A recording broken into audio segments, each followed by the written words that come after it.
Welcome to the Solid Signal podcast for the week of March 14th, 2022.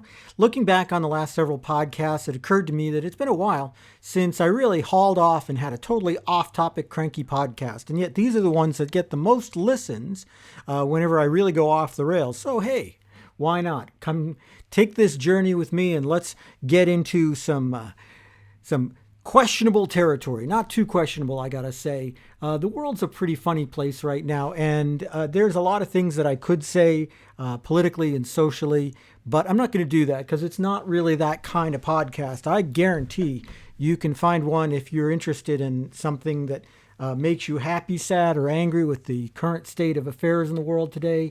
You can find a podcast that'll do that. I just ask that you spend a few minutes listening to mine first before you go out and find that other one. No, my friends, this time around, I'm doing a podcast that I'm calling Everyone's a Critic. And why? Well, last night was one of the award shows that it seems like there's about 50 of them every year. And it happened to have been the Critics' Choice Awards. Now, I don't know which came first, the Critics' Choice or the People's Choice, but I'm pretty sure one of them was a reaction to the other. The People's Choice Awards, as you know, are tend to be a lot more softcore, and they tend to be the kind of thing where popular movies win, which the same thing is true of the MTV Movie Awards, which is yet another awards show. And then there's the Golden Globes, which I don't think I even watched this year because I don't think it was televised. That's another whole topic we're not going to get into. But last night were the Critics' Choice Awards, because the critics got to say, okay, which are the better movies. And so the question is, how important are movie critics today? Because after all, this is not the age where there are one or two local papers in your hometown and you just pick one of them. No, this is the age when everyone, myself included, can be a critic. I've written a few movie reviews that I've posted over at the Solid Signal blog, and I'm sad to say that very few people read them, so I don't do too many of them anymore. I kind of wish they had, because I enjoy writing them. But the most important thing to remember is that, critics are there and they provide one source of information. And there's a lot of sources of information. And there's aggregators like Rotten Tomatoes and whatever, which take a look at what all the critics are saying and try to give you some idea of what everything you need to know about a particular movie is. But I digress. Anybody can be a critic, so do you need paid critics anymore? I mean, back in the heyday when you had Roger Ebert and Gene Siskel, Pauline Kael, A.O. Scott, and those folks were kind of superstars, and they could make or break a movie. Well, today, it's more of an influencer thing, and I think there probably are a few influencers out there who could make or break a movie if they were so inclined, but it's a lot more democratic. Most people, they just kind of decide for themselves if anything is any good, or they, read a bunch of reviews or whatever it is that takes to get them to decide to watch a movie. So it makes you wonder if the role of the movie critic is important as it once was, especially if you remember back in the heyday of the movie critic, there were always going to be movies that the critics loved and the people hated. I go back, I don't know why I kind of get stuck on this particular one, but back in the mid-90s, there was this film called Dancing at Lunasa.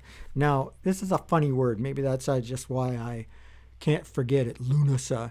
Almost sounds like, a drug that you take if you're having some sort of dysfunction. Not the point. But this film got nominated for all sorts of awards, and everybody talked about it, and I, being a fellow of fairly highbrow expectations, wanted to go see it. It was out of theaters by the time I heard about it, and eventually was trying to track it down on DVD. Hey, remember DVDs? That's another whole thing. And I wasn't able to track it down on DVD for like 2 years. And when I finally saw it, it was a big fat disappointment, in my opinion. And this was just sort of the tail end of the critical darling phase where critics could make or break a movie. And so it made me cynical. It made me think, okay, I can't trust these people to have my best interests in mind when it comes to a movie. I know what I like. I know what entertains me. I know what makes a difference in my life. And those are the kind of movies that I want to watch. Most people are like that.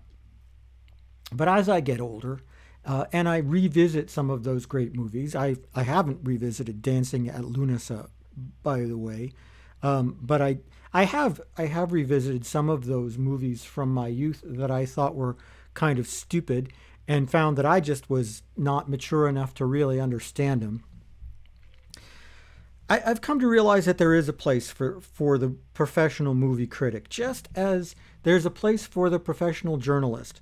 I talk a lot about how television antennas will give you access to local news in a way that streaming and the internet will not, and that local journalism is perhaps one of the biggest assets that we have because it adds perspective and context.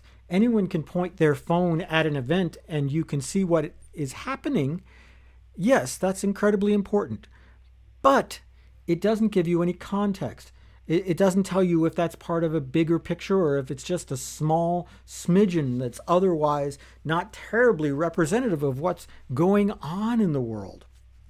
Journalists can give you those kind of contexts, and I agree that there are times that journalists go too far and they present the wrong kind of context and make you think that something is important when it isn't.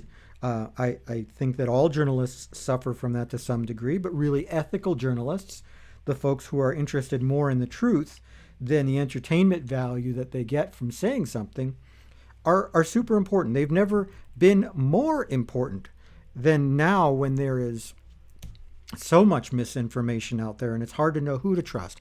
The same is true of movie critics.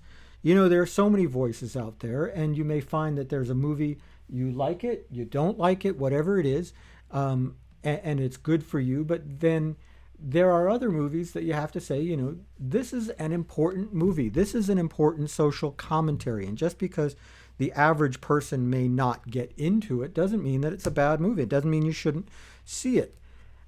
Again, as I get older, I find that I really do want to see these movies that are critically important, that have something to say, and that they require a little bit more work than just sitting there and watching stuff explode.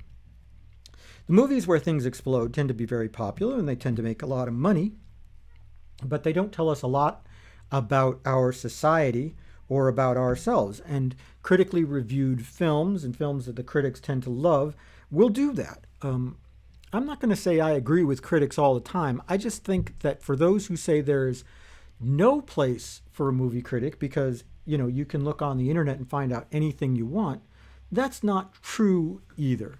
I think the truth is that critics are part of the ecosystem. They should be paid attention to depending on the kind of film that you want, and not just, slavishly paid attention to. But I think that, there's a place for it. And that it is important in the age of having so many voices that that you do these things, that you actually have access to these things.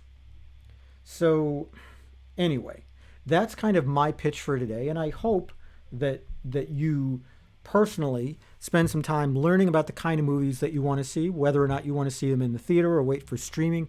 And that if you yourself feel that your opinion is as important as that of a film critic, I'm not going to say it isn't.